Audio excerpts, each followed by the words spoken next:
لیکن اس ذوق کے ساتھ، اس شوق کے ساتھ اور اس درد و محبت کے ساتھ جب کہا بلغ العلا بکمالہ کشفت دجا بجمالہ حسنت جمیع خصالہ، زبان رک گئی، دماغ بند ہو گیا، آگے الفاظ نہیں آ رہے تھے۔ شاہ ولی اللہ محدث دہلوی کے والد گرامی شاہ عبد الرحیم محدث دہلوی اس حقیقت کو بیان کرتے ہیں کہ جس وقت زبان کند ہو گئی، دماغ نے کام کرنا چھوڑ دیا، سادی کہتے ہیں اب جاؤں تو کہاں جاؤں، اچانک ایک کریم ہستی سامنے جلوہ گر ہو گئی، کہنے لگے بھگو سادیہ صلو علیہ،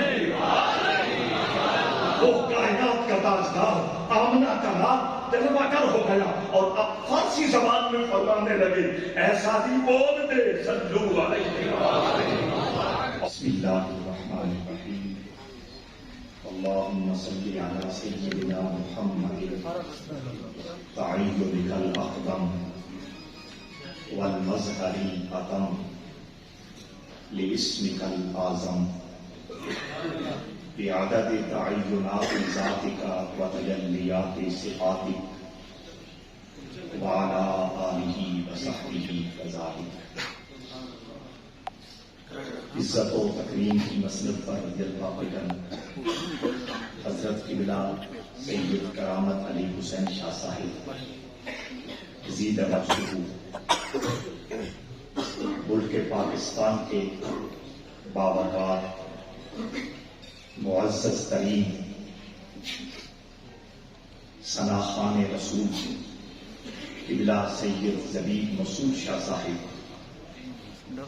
اور جامعۃ المصطفیٰ کی باوقار اور باوفا انتظامیہ، ہماری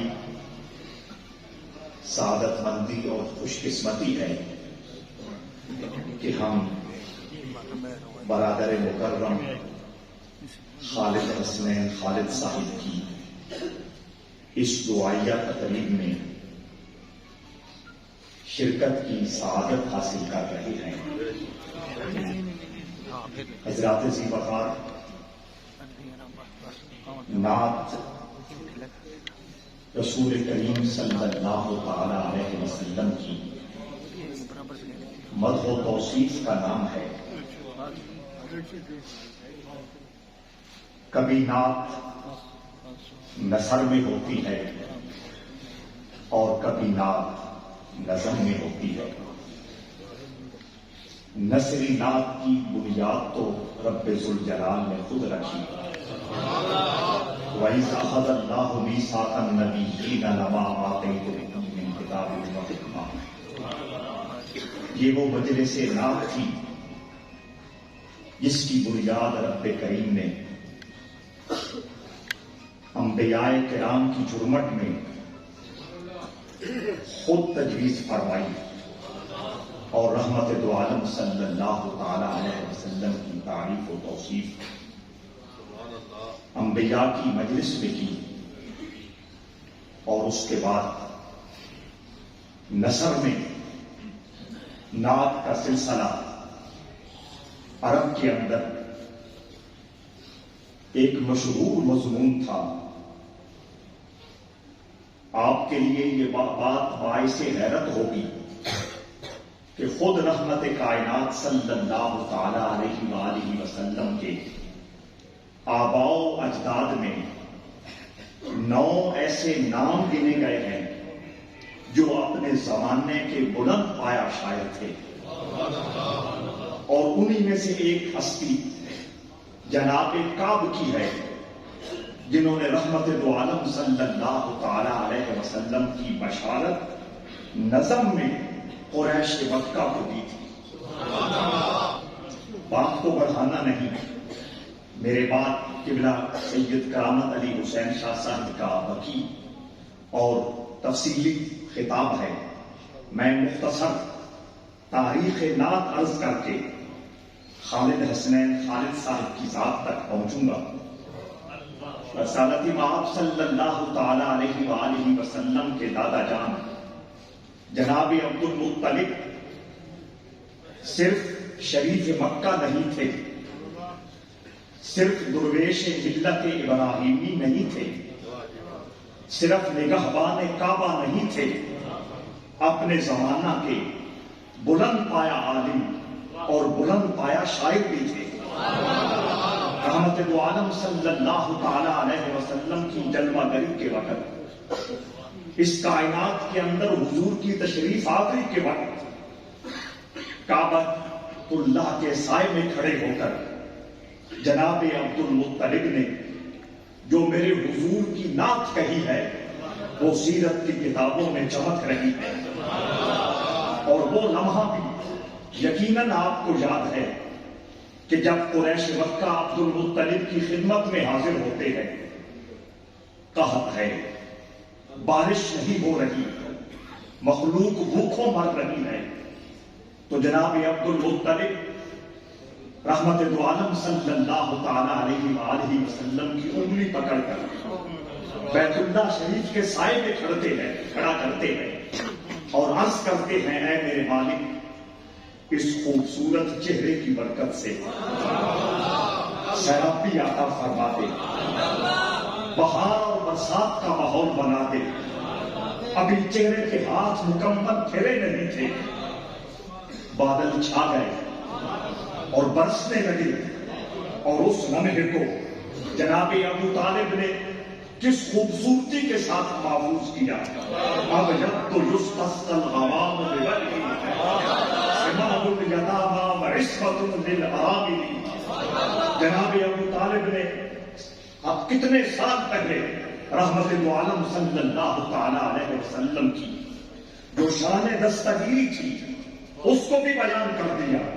اب یبدو یستسقی الغمام بوجهه، یہ چہرہ کتنا بارونق ہے، کتنا بابرکت ہے، کتنا باعظمت ہے کہ اس کے چہرے کی خیرات کے صدقے قحط دور ہوتے ہیں، بارشیں نازل ہوتی ہیں، بہاریں موجود ہوتی ہیں، اور یہ صرف چہرہ اللہ کی بارگاہ میں وسیلے اور وسائل پیش کرنے کے لیے نہیں ہے، اس ذات کو اللہ نے مرجعیت عطا فرمائی ہے، مرکزیت عطا فرمائی ہے، اور وہ شان دستگیری عطا فرمائی ہے کہ آنے والے زمانے میں ساری کائنات کی بیوائیں اور سارے کائنات کے یتیم اس کی رحمت کی چھتری تلے موجود ہیں۔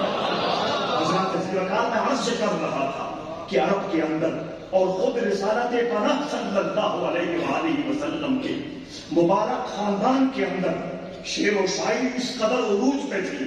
حضرت ذوالفقار رحمت دو عالم صلی اللہ تعالی علیہ وآلہ وسلم خود شعر نہیں کہتے تھے لیکن شعر پسند فرماتے تھے۔ ایک موقع پر مدینہ شریف کا پر نور ماحول ہے، کچھ یہودیوں نے رحمت دو عالم صلی اللہ تعالی علیہ وآلہ وسلم کی شعری زبان میں نظم میں ہجب کی، بے ادبی اور گستاخی کا ارتکاب کیا۔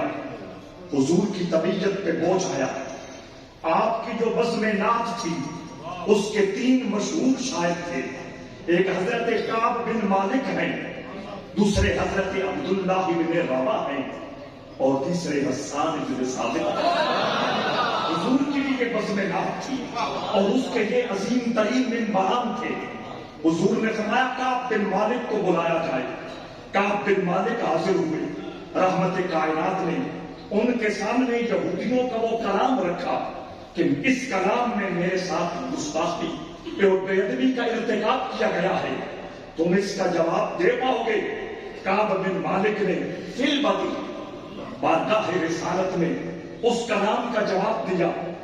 حضور خاموش رہے، فرمایا اب عبداللہ ابن رواح کو بلاؤ۔ عبداللہ ابن رواح کو بلایا گیا، ان کے سامنے وہ کلام رکھا گیا، انہوں نے بھی فی البدی حضور علیہ السلام کی تعریف و توصیف کی بات کی، تعظیم و تکریم کی بات کی، اس حجب اور بدگوئی کو غلط کہا۔ حضور نے صرف اتنا فرمایا احسنتا، تو نے اچھا کہا۔ کعب بن مالک کے بارے میں خاموشی اختیار فرمائی، عبداللہ ابن رواح کے بارے میں فرمایا تو نے اچھا کہا۔ پھر کہا حسان کو بلاؤ، یہ چابندی حضور نے خود کر رکھی تھی۔ حسان کو بلایا اور فرمایا حسان، یہ کلام کہا گیا ہے اس کے بارے میں تو کیا کہنا چاہتا ہے؟ اس وقت حضرت حسان ابن ثابت نے کہا تھا احسن من کلم اجمل من کلم تلد النساء خلقت مبرأ من كل عیب کأنک قد خلقت کما تشاء.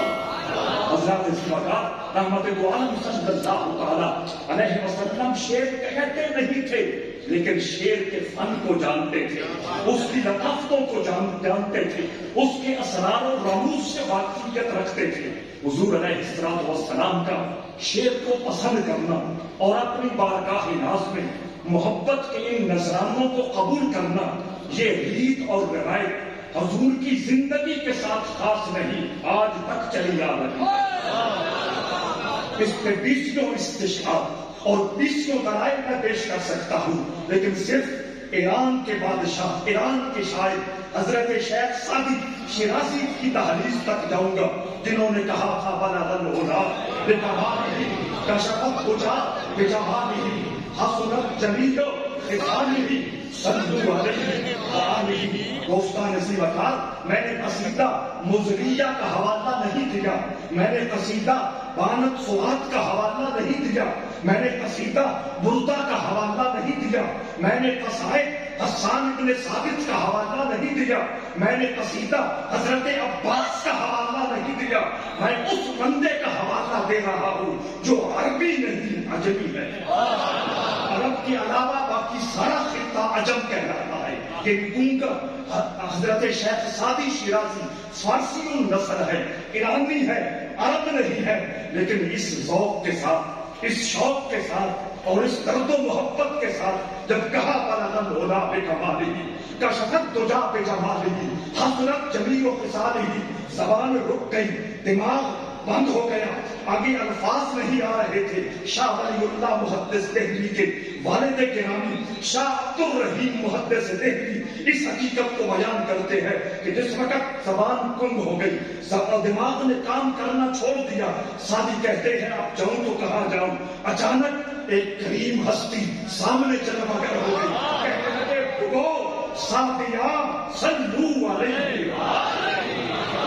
وہ کائنات کا تاجدار آمنہ کا نام جلوہ گر ہو گیا اور اب فارسی زبان میں فرمانے لگے اے سعدی بول دے صلو علیہ.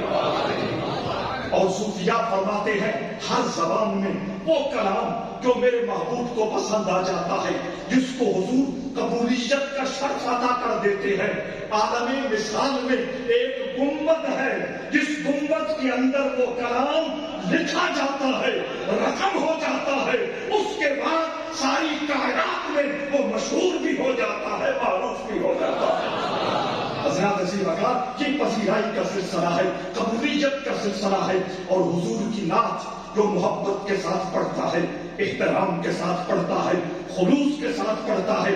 دوستان عزیز وقار، آپ اچھی طرح جانتے ہیں کہ ملک پاکستان میں جب نعت گوئی کا معاملہ آتا ہے، منبر پہ کھڑے ہو کر بارگاہ رسالت میں ہدیہ نعت پیش کرنے کا معاملہ آتا ہے، تو سیرت کی کتابوں میں، حدیث کی کتابوں میں، صوفیاء کی کتابوں میں نعت پڑھنے کے جو آداب لکھے گئے ہیں، وہ سارے آداب بالوں سے لے کر قدموں کے تلووں تک اگر کامل طور پر کہیں چمکتے نظر آتے ہیں تو وہ خالد حسنین. کیا بات سنوں،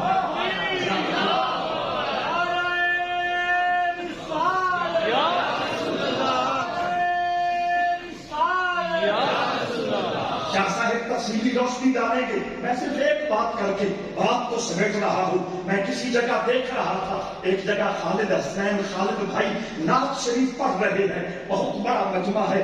دوستوں میں سے کسی نے اٹھ کے کہا کہ یہ جو حضور کی بارگاہ میں ہدیہ محبت پیش کیا ہے، یہ جو نعتیہ شعر پڑھا ہے، اس کو میرے مرشد، میرے شیخ کے حوالے سے پڑھ دو، میرے شیخ کے نام کر دو. خالد حسنین خالد کی محبت رسول جو تھی، اس نے غیرت کھائی. اللہ اکبر. وہ بخشتے تھے مجھ کو تو عالم کی نعمتیں، وہ بخشتے تھے مجھ کو تو عالم کی نعمتیں. میرے غرور عشق نے انکار کر دیا. ہماری آبادی نے شاید اسی بننے کے لیے یہ شعر تجویز کیا تھا. خالد حسنین خالد کا باڈی لینگویج اپنی جگہ اور اس کا یہ کہنا کہ کچھ بھی ہو جائے جو شعر رسول اللہ کی مدح اور تاریخ میں لکھا گیا ہے میں کائنات میں کسی اور کے حوالے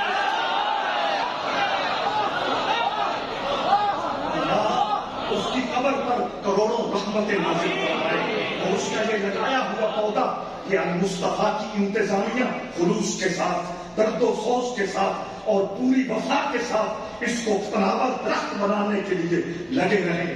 اللہ رب العزت آپ کی حاضری بھی اپنی بارگاہ میں قبول فرمائے اور مجھے بھی آپ کے قدموں کے ساتھ مس ہونے والی مٹی کے صدقے میری باتوں میں خلوص رکھ کے ان کو اپنی بارگاہ میں قبولیت کا شرف عطا فرمائے.